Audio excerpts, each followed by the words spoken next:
ಮಾಧ್ಯಮದ ಸ್ನೇಹಿತರೆ, ಈ ದಿನ ಈ ಪತ್ರಿಕಾಗೋಷ್ಠಿಯಲ್ಲಿ ನನ್ನೊಂದಿಗೆ ಬೆಂಗಳೂರು ಉತ್ತರದ ಮಾಜಿ ಉಪಮಹಾಪೌರರು ಆದಂಥ ಸನ್ಮಾನ್ಯ ಹರೀಶ್ ಅವರು ಮತ್ತು ಬೆಂಗಳೂರು ಕೇಂದ್ರ ಜಿಲ್ಲೆಯ ಬಿಜೆಪಿ ಅಧ್ಯಕ್ಷರಾಗಿರುವಂತಹ ಸನ್ಮಾನ್ಯ ಸಪ್ತಗಿರಿ ಗೌಡರು, ಇವರಿಬ್ಬರು ಇವತ್ತಿನ ಈ ಪತ್ರಿಕಾಗೋಷ್ಠಿಯಲ್ಲಿ ನನ್ನೊಂದಿಗಿದ್ದಾರೆ. ಆತ್ಮೀಯ ಮಾಧ್ಯಮದ ಸ್ನೇಹಿತರೆ, ಇವತ್ತಿನ ಪತ್ರಿಕಾಗೋಷ್ಠಿ ಬಹಳ ಮುಖ್ಯವಾಗಿ ಏನೊಂದು ರಾಜ್ಯದಲ್ಲಿ ನಡೀತಿರುವಂತಹ 6 ವಿಧಾನ ಪರಿಷತ್ತಿನ ಈ ಕ್ಷೇತ್ರಗಳಿಗೆ ಸ್ಥಾನಗಳಿಗೆ ನಡೀತಿರುವಂತಹ ಈ ಚುನಾವಣೆ ಹಿನ್ನೆಲೆಯಲ್ಲಿ ಯಾವ ರೀತಿ ಭಾರತೀಯ ಜನತಾ ಪಾರ್ಟಿ ಮತ್ತು ಜೆಡಿಎಸ್ ಮೈತ್ರಿ ಪಕ್ಷಗಳು ಪದವೀಧರರ ವಿಚಾರದಲ್ಲಾಗಲಿ ಶಿಕ್ಷಕರ ವಿಚಾರದಲ್ಲಿ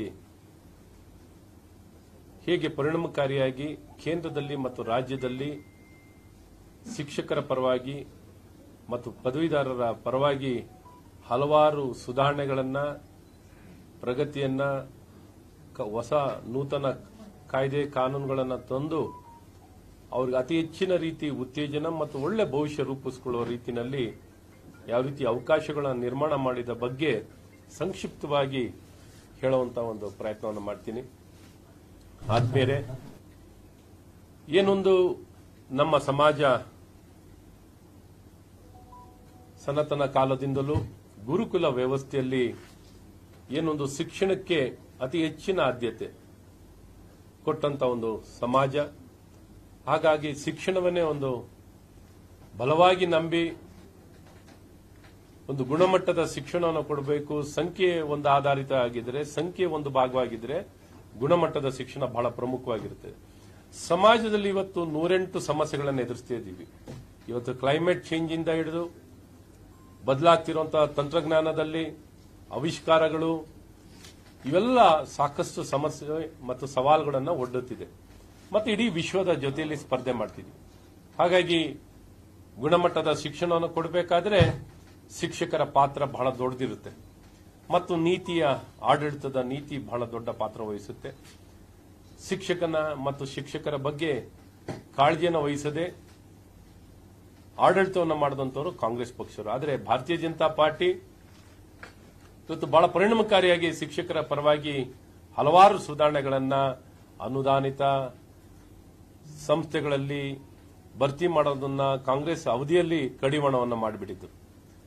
82ರಿಂದ ಏನೊಂದು ಏಡೆಡ್ ಕಾಲೇಜುಗಳಲ್ಲಿ ನೇಮಕಾತಿ ಮಾಡುವಂತನ್ನ ಸಂಪೂರ್ಣವಾಗಿ ನಿಷೇಧ ಮಾಡಿದರು. ಸನ್ಮಾನ್ಯ BY ಯಡಿಯೂರಪ್ಪನವರ ಒಂದು ಕಾಲದಲ್ಲಿ ಇದು ಕಡಿವಾಣ ತೆಗೆದುಹಾಕಿ ಭರ್ತಿ ಮಾಡಲಿಕ್ಕೆ ಅವಕಾಶವನ್ನ ಮಾಡಿಕೊಡುವಂತದ್ದಾಗಿದೆ. 95ರವರೆಗೂ ಅನುದಾನಿತ ಸಂಸ್ಥೆಗಳಿಗೆ ಅನುದಾನ ಕೊಡೋ ರೀತಿಯಲ್ಲಿ ಕಾನೂನಿನಲ್ಲಿ ಅವಕಾಶವನ್ನು ಮಾಡಿಕೊಟ್ಟು ಆಜ್ಞೆಯನ್ನು ಮಾಡುವಂತದ್ದಾಗಿದೆ.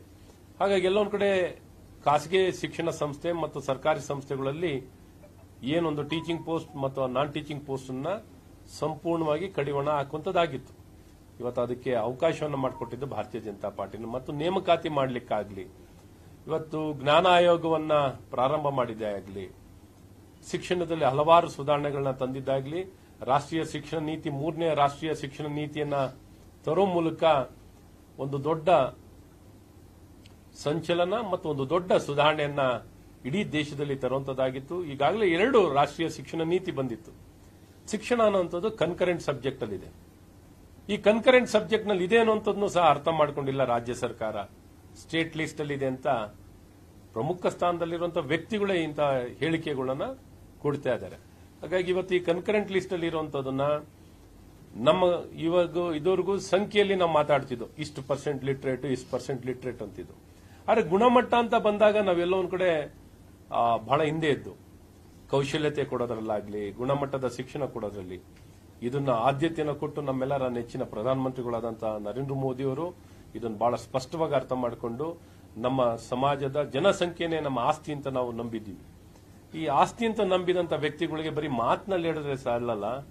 ಇವತ್ತು ಸೌತ್ ಕೊರಿಯಾ ಅಂತ ದೇಶದಲ್ಲಿ 96% ಕೌಶಲ್ಯತೆ ಪಡೆದವರು ಇದ್ದಾರೆ. 96%. ನಮ್ಮ ದೇಶದಲ್ಲಿ 2% ಇರಲಿಲ್ಲ. ಆದರೆ ನರೇಂದ್ರ ಮೋದಿ ಅವರು ಅಧಿಕಾರವನ್ನು ವಹಿಸಿಕೊಂಡಿದ್ದ ನಂತರ ಈ ಪರ್ಸೆಂಟೇಜ್ ಬಹಳ ದೊಡ್ಡ ಮಟ್ಟದಲ್ಲಿ ಹೆಚ್ಚಿಗೆಯಾಗಿ ಮುಂದೆ ಸಾಗುವಂತದ್ದಾಗಿದೆ.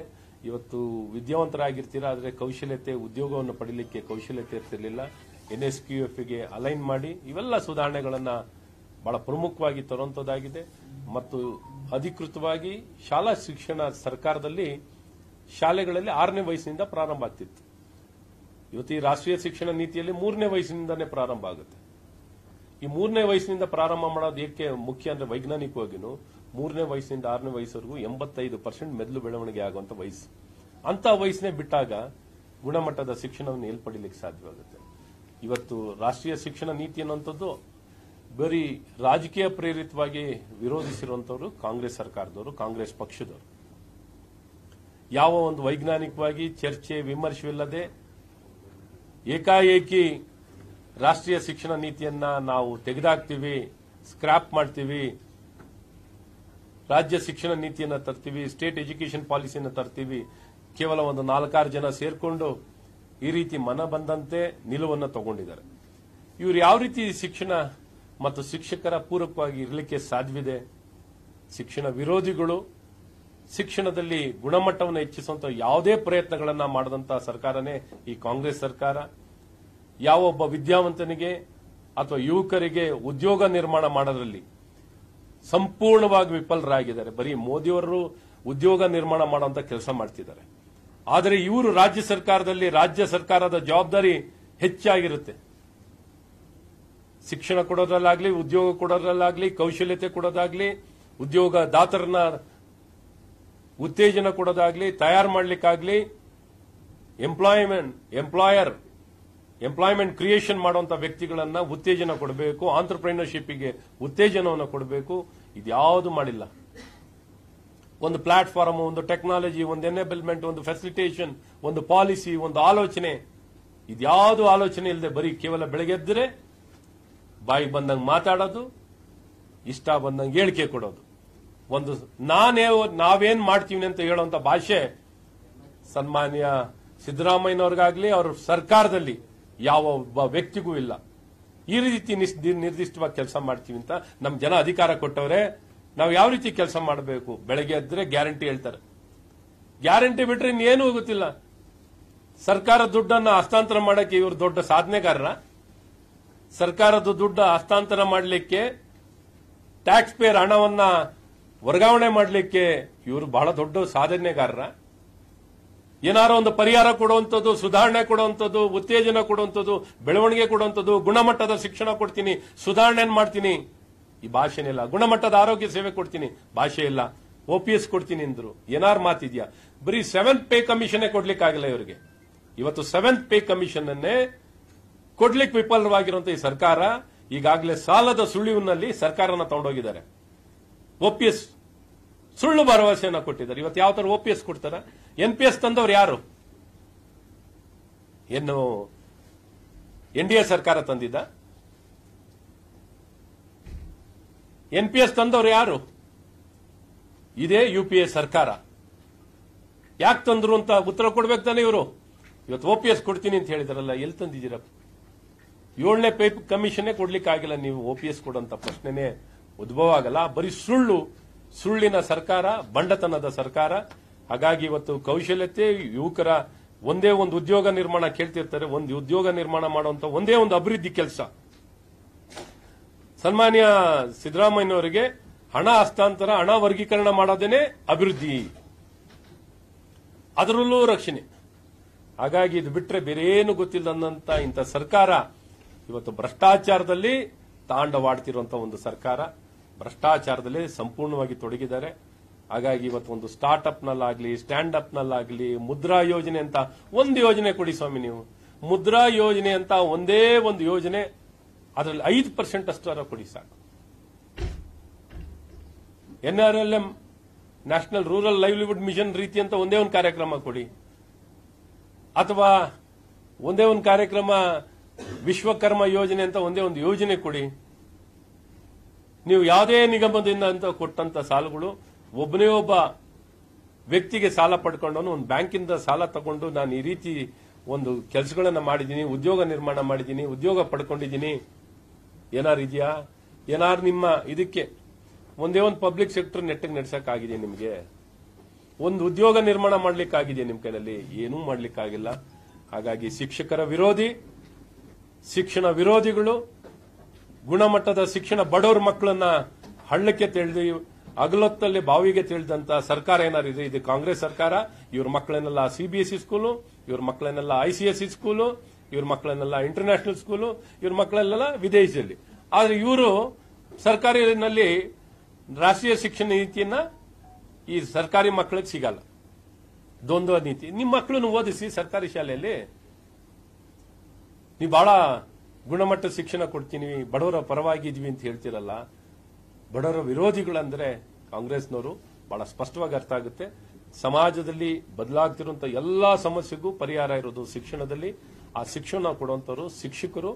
ಶಿಕ್ಷಕರ ವಿಚಾರದಲ್ಲಿ ನೇಮಕಾತಿ ಆಗಲಿ, ಒಂದೇ ಒಂದು ಒಳ್ಳೆ ಕೆಲಸ ಮಾಡಿರೋದಾಗ್ಲಿ, ಒಂದು ಒಳ್ಳೆ ಸುಧಾರಣೆ ತಂದಿರೋದಲ್ಲಿ, ಹಾಳು ಮಾಡೋ ಕೆಲಸದಲ್ಲಿ ತೊಡಗಿರುವಂತವರು ಕಾಂಗ್ರೆಸ್ನವರು.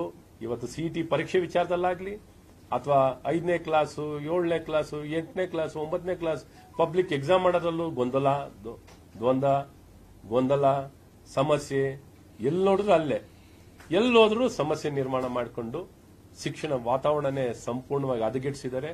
ಯುವಕರ ವಿಚಾರದಲ್ಲಿ ಇದ್ಯಾವುದು ಯುವ ನಿಧಿ ಅಂತ ಸುಮ್ಮನೆ ಡೋಂಗಿ ನಿಧಿ ಅಂತ ಹೇಳ್ಬಿಟ್ಟು ಏನನ್ನು ಮಾಡದೆ, ಇವತ್ತು ನಮ್ಮ ಸರ್ಕಾರದಲ್ಲಿ ಐಟಿಐ ನೀವು ನೋಡಿ, 180 ಐಟಿಐ ಸಂಸ್ಥೆಗಳನ್ನ, ಯಾವ ಒಂದು ಐಟಿಐಗಳಿಗೆ ಅಡ್ಮಿಷನ್ ಆಗ್ತಿರ್ಲಿಲ್ಲ. ಇವತ್ತು ಎಷ್ಟು ಗುಣಮಟ್ಟ ಹೆಚ್ಚಿಸಿದೀವಿ. ಇಡೀ ದೇಶಕ್ಕೆ ಮಾಡೆಲ್, ಐಟಿಐ ಸಂಸ್ಥೆಗಳ ಮಾಡೆಲ್ ಮಾಡಿದೀವಿ. ಇಡೀ ದೇಶಕ್ಕೆ ನಮ್ಮ ಮಾಡೆಲ್ ಅನ್ನು ಎಲ್ಲ ರಾಜ್ಯದವರು ರಿಪ್ಲಿಕೇಟ್ ಮಾಡಿದ್ರು. ಪಾಲಿಟೆಕ್ನಿಕ್ ನಲ್ಲಿ ಮೊದಲು ಸೇರ್ತಿದ್ದವರು 50%, ಇವತ್ತು 100% ಅಡ್ಮಿಷನ್ ಆಗ್ತಿದೆ. 100ಕ್ಕೆ 100% ಅಡ್ಮಿಷನ್ ಆಗ್ತಿದೆ. C20 ಅನ್ನುವಂತ ಒಂದು ಪ್ರೋಗ್ರಾಮ್ ಅನ್ನ ಕೊಟ್ಟು 100% ಅಡ್ಮಿಷನ್, ಎಲ್ಲರಿಗೂ ಸೇರೋರಿಗೆಲ್ಲ ಉದ್ಯೋಗ ಸಿಗ್ತಿದೆ.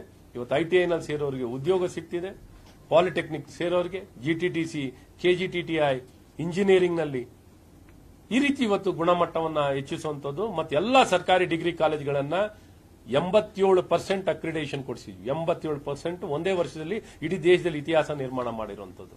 ಶಿಕ್ಷಕರಿಗೆ ನೇರವಾಗಿ ಒಬ್ಬರಿಗೆ ಫೇವರಿಟಿಸಂ ಮಾಡ್ಲಿಕ್ಕೆ ಅವಕಾಶ ಇಲ್ಲದೆ ಪಾರದರ್ಶಕವಾಗಿ ಕೌನ್ಸಿಲಿಂಗ್. ಎಲ್ಲಾ ಶಿಕ್ಷಕರು ಗವರ್ಮೆಂಟ್ ಕಾಲೇಜಿನಲ್ಲಿ ಪ್ರಮೋಷನ್ ಅನ್ನೋದನ್ನೇ ಕಂಡಿರಲಿಲ್ಲ. ಇವತ್ತು ಸರ್ಕಾರಿ ಕಾಲೇಜಿನವರು ಯಾವತ್ತೂ ಒಂದು ಯೂನಿವರ್ಸಿಟಿ ವೈಸ್ ಚಾನ್ಸಲರ್ ಆಗ್ಲಿಕ್ಕೆ ಅವಕಾಶ ಇರಲಿಲ್ಲ. ನಮ್ಮ ಸರ್ಕಾರದಲ್ಲಿ ಮಾಡಿದಂತ ಪ್ರಯತ್ನದಲ್ಲಿ ಇವತ್ತು ಗವರ್ಮೆಂಟ್ ಕಾಲೇಜಿನ ಒಬ್ಬ ಪ್ರೊಫೆಸರ್ ಯೂನಿವರ್ಸಿಟಿ ವೈಸ್ ಚಾನ್ಸಲರ್ ಆಗ್ಲಿಕ್ಕೆ ಸಾಧ್ಯವಿತ್ತು. ಬರೀ ಕೇವಲ ಯೂನಿವರ್ಸಿಟಿಗೆ ಸೀಮಿತವಾಗಿತ್ತು. ಈ ರೀತಿ ಸುಧಾರಣೆಗಳನ್ನ ಇವತ್ತು ನೇಮಕಾತಿ ವಿಚಾರದಲ್ಲಾಗ್ಲಿ, ಅಥವಾ ಪಾರದರ್ಶಕತೆ ತರೋದ್ರಲ್ಲಾಗ್ಲಿ, ಮತ್ತೆ ಏನು ಪ್ರಮೋಷನ್, ಕೆರಿಯರ್ ಪ್ರಮೋಷನ್ ಕೊಡೋದ್ರಲ್ಲಿ 5,000 ಜನಕ್ಕೆ ಕೊಟ್ಟಿದ್ದೀವಿ. ಮತ್ತು 7th ಪೇ ಕಮಿಷನ್ ಅನ್ನ ಯುಜಿಸಿ ಮತ್ತು ಎಐಸಿಟಿ ಪೇ ಸ್ಕೇಲ್ ಅನ್ನ ವಿತ್ ಅರಿಯರ್ಸ್ ಕೊಟ್ಟಂತ ಸರ್ಕಾರ. ಹೇಳ್ತಾ ಹೋಗ್ತಾರೆ, ನಾನು ಕೆಐಟಿಯಿಂದ ಹಿಡಿದು ರೀತಿಯಿಂದ ಹಿಡಿದು 125 ಯೂನಿವರ್ಸಿಟಿ ನಮ್ಮ ಅವಧಿಯಲ್ಲಿ 3.25 ವರ್ಷದಲ್ಲಿ 25 ಯೂನಿವರ್ಸಿಟಿಗಿಂತ ಹೆಚ್ಚು ಯೂನಿವರ್ಸಿಟಿ ಕೊಟ್ಟಿದ್ದೀವಿ. ಮತ್ತು ಹೈಯರ್ ಎಜುಕೇಷನ್ ಬಿಲ್ ಅನ್ನ ತರಲಿಕ್ಕೆ ಬಹಳಷ್ಟು ಪ್ರಯತ್ನಗಳನ್ನ ಮಾಡಿ, ಎಲ್ಲ ಸಾಕಷ್ಟು ಸಮಾಲೋಚನೆಗಳನ್ನ ಚರ್ಚೆ ಮಾಡಿ, ನಮ್ಮ ವಾಸುದೇವ್ ಅತ್ರೆ ಅವರು, ಡಾಕ್ಟರ್ ವಾಸುದೇವ್ ಅತ್ರೆ ಪದ್ಮ ವಿಭೂಷಣವನ್ನು ಪಡೆದಂತ ವ್ಯಕ್ತಿ, ಮತ್ತು ಸದ್ಗೋಪಾಲನ್, ಮತ್ತು ನಮ್ಮ ಇತರ ಮುತ್ತುರಾಮನ್, MK ಶ್ರೀಧರ್, ಈ ರೀತಿ ವ್ಯಕ್ತಿಗಳ ಒಂದು ತಂಡವನ್ನು ಮಾಡಿ ನಾವು 3 ವರ್ಷದಲ್ಲಿ ಪ್ರಯತ್ನ ಮಾಡಿದ್ದೀವಿ. ಸಾಕಷ್ಟು ಸಮಾಲೋಚನೆ, ಏಕಾಏಕಿ ತರುವಂತ ಯಾವುದೇ ಪ್ರಯತ್ನ ಮಾಡಿರಲಿಲ್ಲ. ಮತ್ತು ಕೆಐಟಿಗೂ ಅಷ್ಟೇ ಸದ್ಗೋಪಾಲನ್ ಅಂತ IIIT ಪ್ರಾರಂಭ ಮಾಡಿದಂತ ವ್ಯಕ್ತಿಯ ಒಂದು ಚೇರ್ಮನ್ಶಿಪ್ ನಲ್ಲಿ ಕರ್ನಾಟಕ ಇನ್ಫಾರ್ಮೇಶನ್ ಟೆಕ್ನಾಲಜಿ ಅನ್ನುವಂತ ಒಂದು ದೊಡ್ಡ ಸುಧಾರಣೆಯನ್ನ ಕರ್ನಾಟಕ ರಾಜ್ಯದಲ್ಲಿ ತರಲಿಕ್ಕೆ ಹೋಗಿದೆ. ಈ ರೀತಿ ಹೇಳ್ತಾ ಹೋಗ್ತೇನೆ, ನಾವು ಮಾಡಿದಂತ ಕೆಲಸ ಯುವಕರ ಮತ್ತು ಪದವಿ ಪೂರ್ವರ ಪರವಾಗಿ ಹಲವಾರು ಸುಧಾರಣೆಗಳು ತಂದಿದ್ದೀವಿ. ಹಾಗಾಗಿ ಈ ನಡೀತಿರುವಂತಹ ವಿಧಾನ ಪರಿಷತ್ ಚುನಾವಣೆ ಒಂದು ಪಾಸಿಟಿವ್, ಜನಪರವಾಗಿ, ಪದವೀಧರ, ಯುವಕರ, ಶಿಕ್ಷಕರ ಪರವಾಗಿ ಕೆಲಸ ಮಾಡುವಂತ ಪಕ್ಷ ಭಾರತೀಯ ಜನತಾ ಪಾರ್ಟಿ ಮತ್ತು ಜೆಡಿಎಸ್. ಹಾಗಾಗಿ ನಮ್ಮ ಅಭ್ಯರ್ಥಿಗಳಿಗೆ ಬೆಂಬಲವನ್ನು ಕೊಡಬೇಕು. ಮತ್ತು ಅತಿ ಹೆಚ್ಚಿನ ರೀತಿಯಲ್ಲಿ ಕಾಂಗ್ರೆಸ್ ಇದಕ್ಕೆ ಸಂಪೂರ್ಣ ವಿರುದ್ಧವಾಗಿರುವಂತವರು. ನಮ್ಮ ಪಕ್ಷದ ಅಭ್ಯರ್ಥಿಗೆ ರಾಜ್ಯ ಉದ್ದಾಗಲದಲ್ಲಿ ಈ ಒಂದು ಪತ್ರಿಕಾಗೋಷ್ಠಿಯ ಮೂಲಕ ನಾನೆಲ್ಲ ಪದವೀಧರ ಮತ್ತು ಶಿಕ್ಷಕರ ಸಂಪೂರ್ಣ ಬೆಂಬಲವನ್ನು ಕೇಳಲಿಕ್ಕೆ ಇಷ್ಟಪಡ್ತೀನಿ.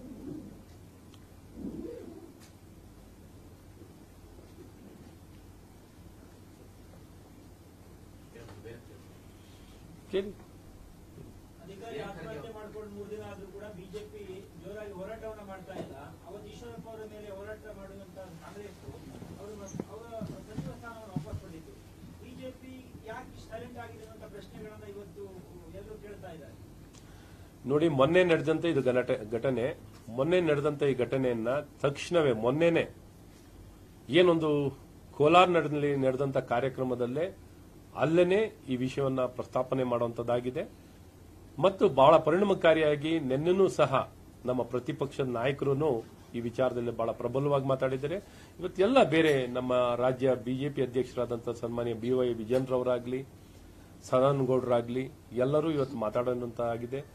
ನಾಳೆ ದಿನ ನಮ್ಮ ರಾಜ್ಯಾಧ್ಯಕ್ಷರು ಚಂದ್ರಶೇಖರ್ ಅವರ ಮೃತಪಟ್ಟ ವ್ಯಕ್ತಿಯ ಮನೆಗೆ ಭೇಟಿ ಕೊಡುವಂತದ್ದಾಗ್ತಿದೆ. ಮತ್ತು ಒಟ್ಟಾರೆ ಇದನ್ನ ಬಹಳ ಸೀರಿಯಸ್ ಆಗಿ ತಗೊಳ್ಳುವಂತದ್ದಾಗ್ತಿದೆ. ಇತಿಹಾಸದಲ್ಲಿ ಪ್ರಾಬ್ಲಿ ಒಬ್ಬ ಸರ್ಕಾರಿ ಅಧಿಕಾರಿ ಈ ರೀತಿ ಆತ್ಮಹತ್ಯೆನ ಮಾಡ್ಕೊಂಡಿರೋದು ಪ್ರಾಬ್ಲಿ ಇಡೀ ದೇಶದಲ್ಲಿ ಎಲ್ಲೂ ಇಲ್ಲ ಅನ್ಸುತ್ತೆ. ಒಬ್ಬ ಸರ್ಕಾರಿ ಅಧಿಕಾರಿ, ಸೇವೆನಲ್ಲಿರುವಂತಹ ಅಧಿಕಾರಿ ಒಂದು ಭ್ರಷ್ಟಾಚಾರ ಹಗಲು ದೊರಡೆ ಆಗಿರುವಂತದ್ದು, ಖಜಾನೆ ಕಾಯುವಂತ ವ್ಯಕ್ತಿಗಳೇ ಖಜಾನೆಗೆ ಕನ್ನ ಹಾಕುವಂತ ಕೆಲಸ ನಡೆದಿರುವಂತದ್ದು ಇತಿಹಾಸದಲ್ಲಿ ಎಲ್ಲೂ ನಡೆದಿಲ್ಲ. ಈ ರೀತಿ ಒಂದು ನೇರವಾಗಿ ಸಿಂಪಲ್ ಆಗಿ ಅಕೌಂಟ್ ಇಂದನೇ ಒಂದು ಕಂಪನಿಗೆ ಟ್ರಾನ್ಸ್ಫರ್ ಮಾಡಿಕೊಂಡು ಅದನ್ನ ಒಪ್ಕೊಂಡಿದ್ದಾರೆ. ಆಯ್ತು, ಈ ರೀತಿ ತಪ್ಪಾಗಿದೆ, ರಿವರ್ಸ್ ಮಾಡಿಸ್ಕೋತಾ ಇದೀವಿ. ಏನಿದೆ ರಿವರ್ಸ್ ಮಾಡ್ಕೊಳ್ಳಕ್ಕೆ ಇದೇನು ಪ್ರೈವೇಟ್ ಟ್ರಾನ್ಸಾಕ್ಷನ್?